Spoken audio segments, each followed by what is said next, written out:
Hello and welcome to a more perfect podcast. Today is the 2-year anniversary of a more perfect podcast. Thank you so much for listening to this podcast. I am truly grateful for all of your support. Technically, the 2-year anniversary was 2 days ago, I gotta be honest, but I just started a new job and I've been working so hard on it that it totally slipped my mind. So I'm doing the 2-year anniversary episode today because you guys deserve a huge thank you and just kind of a review of the progress that this podcast has made since, 1 year ago. It's truly incredible. I mean, I started this in my bedroom. Heck, I'm still doing it from my bedroom. I've got a microphone attached to my desk, and it's just incredible to me that people would actually listen to what I have to say. I can't believe it.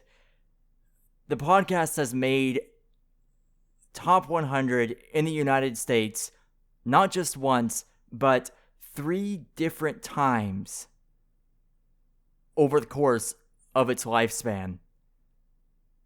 The amount of support has been absolutely incredible, and part of me still cannot believe that I have this much of a audience and this much of a reach with my voice. Thank you for listening to what I have to say. Truly, from the bottom of my heart, thank you.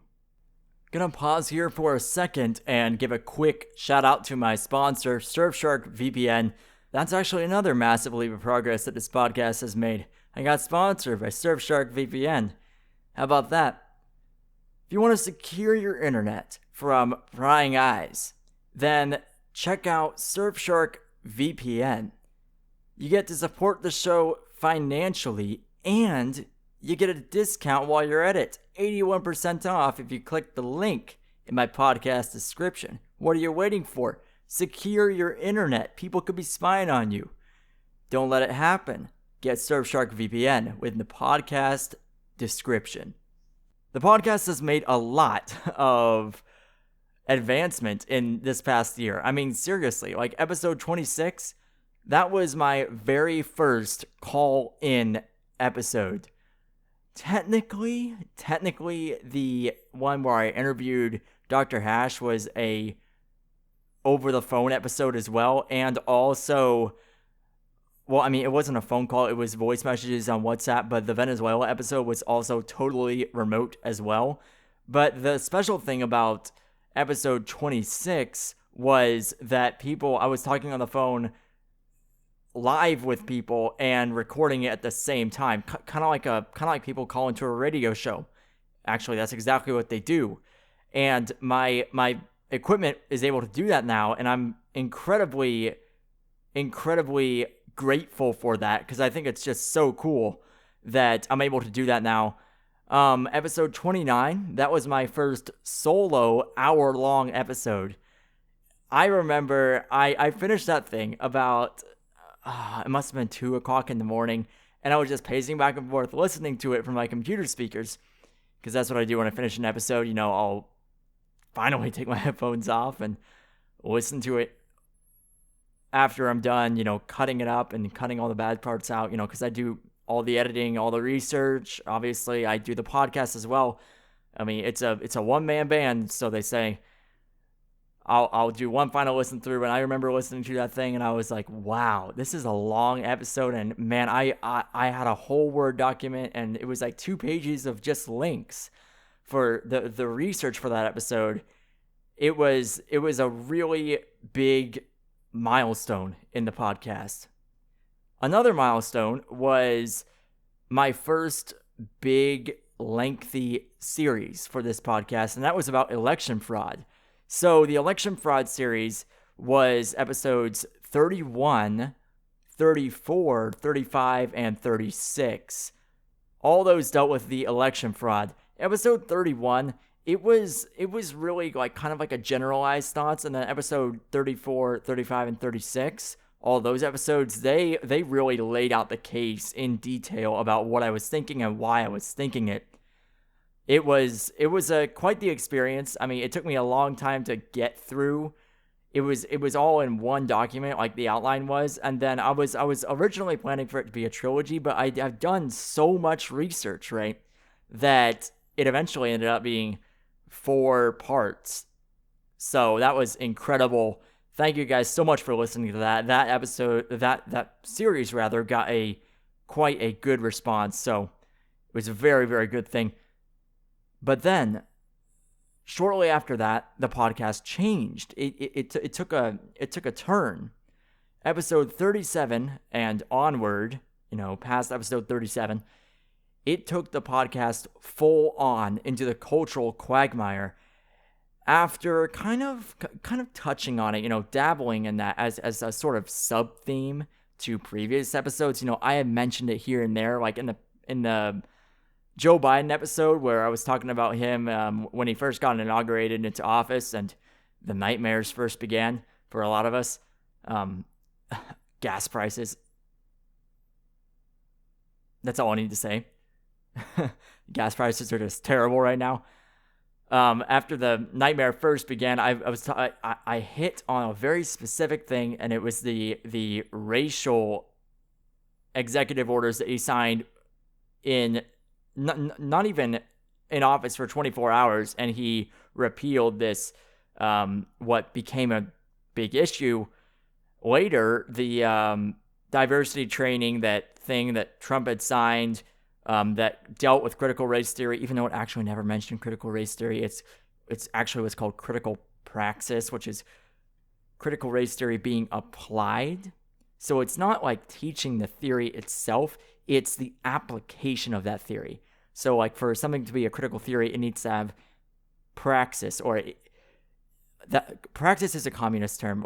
Let's say in normal speak, it needs to be applicable. It needs to be able to be utilized by activists and then taken onto the street. That's all that praxis really is. And that's what became a big issue is the critical race theory, or even if you want to be very specific about it, it's critical praxis. So I touched on that in the Joe Biden episode, but then I kind of, I really just ignored it for a second. I would mention it here and there, I was kind of testing the waters about it. And then with Evan, by the way, if you're listening to this, dude, thank you so much for coming on.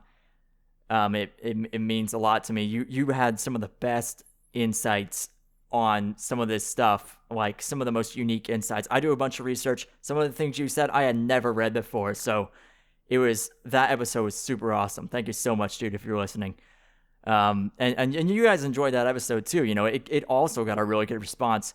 But that episode 37, that took us full on into that, and that's where the podcast is going from here on out. The cultural just firestorm that we find ourselves in. However, it's not going to be totally ignoring the tried and true politics, or should I say tried and false politics, that I was going for in the first year for the most part, just keeping up with the Hill and what was going on with Donald Trump and, all those normal political things. I won't be abandoning it, but the podcast was shifting. So that's pretty much what happened with the podcast and, technological advancement and everything like that. But the research on my end, the stuff that you guys don't see,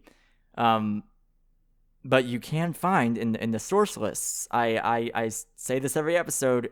All of the episodes, except for like the earlier ones, have a link in the podcast description, and you can read every single thing that I read to make the episode. Every single thing that I read, even if it's partial, I save it. I save everything. You can go to the document, look it all up. It's one of my pet peeves is when things aren't right there and you can't I hate to say it, but hold me accountable. If you disagree, you can look at the receipts, you can look at the documents. So yeah, on that end, some great fronts have been crossed. So I was, as far as the research, I was ahead of the game, far ahead of the game in episode 24 on Black Lives Matter and anti-racism and how that is pretty subversive and bad.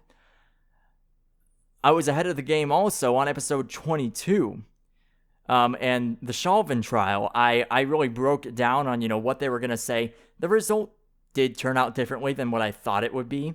I honestly was expecting, knowing the case, knowing the evidence, knowing the situation as well as I did, I expected him to be acquitted, personally, but it turned out differently, and he just got sentenced to 22 and a half years. I was also ahead of the game, or at least I think I'm ahead of the game. I have a feeling I am ahead of the curve, ahead of the mainstream media on episode 39 as well. We'll have to see.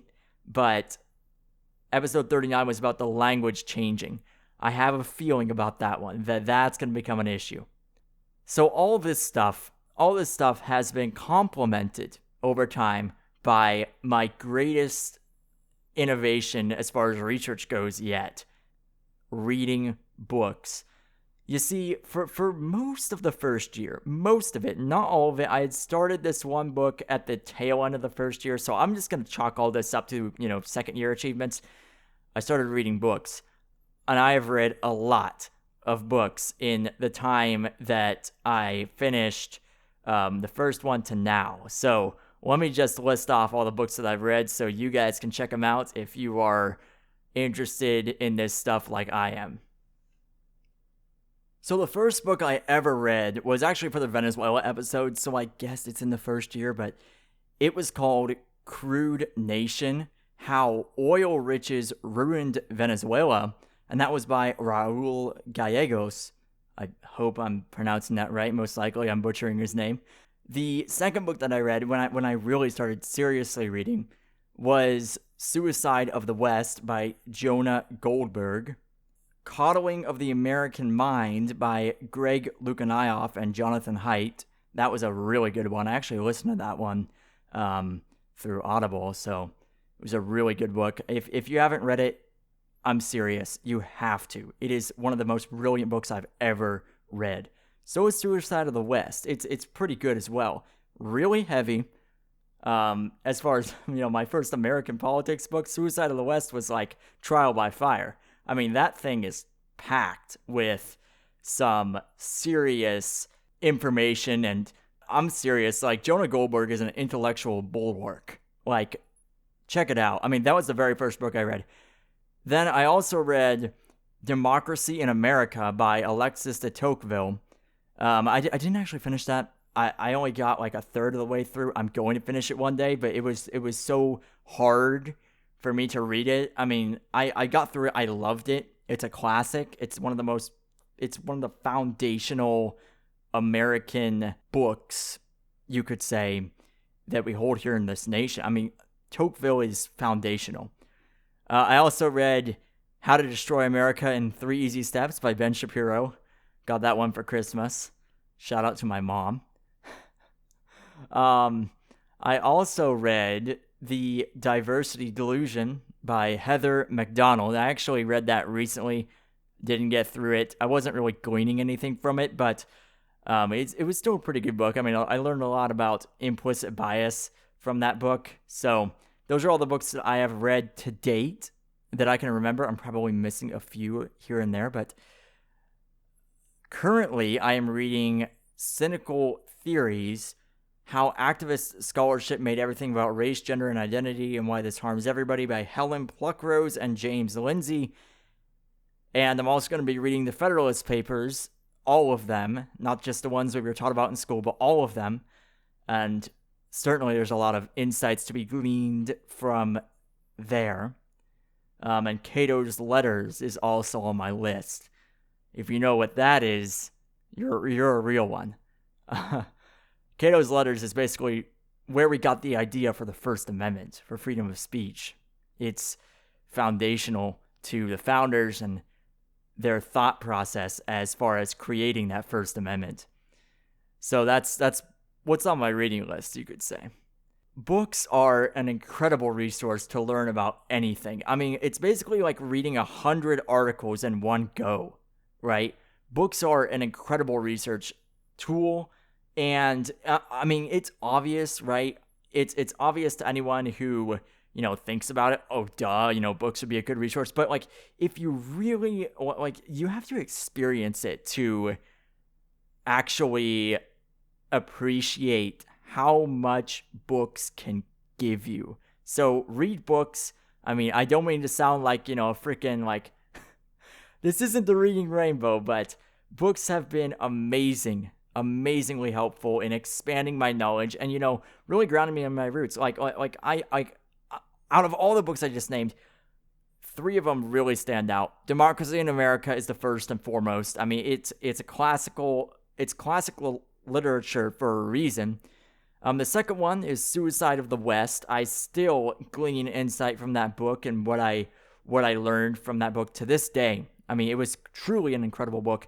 And the third book, Coddling of the American Mind. You hear people talking about it all the time for a reason. It was a great experience and expanded my understanding of so much in politics and so much in society itself. So, reading is amazing. And that is the greatest innovation that I've had this year in research. Okay. I know, I've been talking a bunch about reading. For the future of this podcast, I am excited to announce that I've started a YouTube channel. And you'll be able to find this podcast on YouTube with a video addition to this podcast.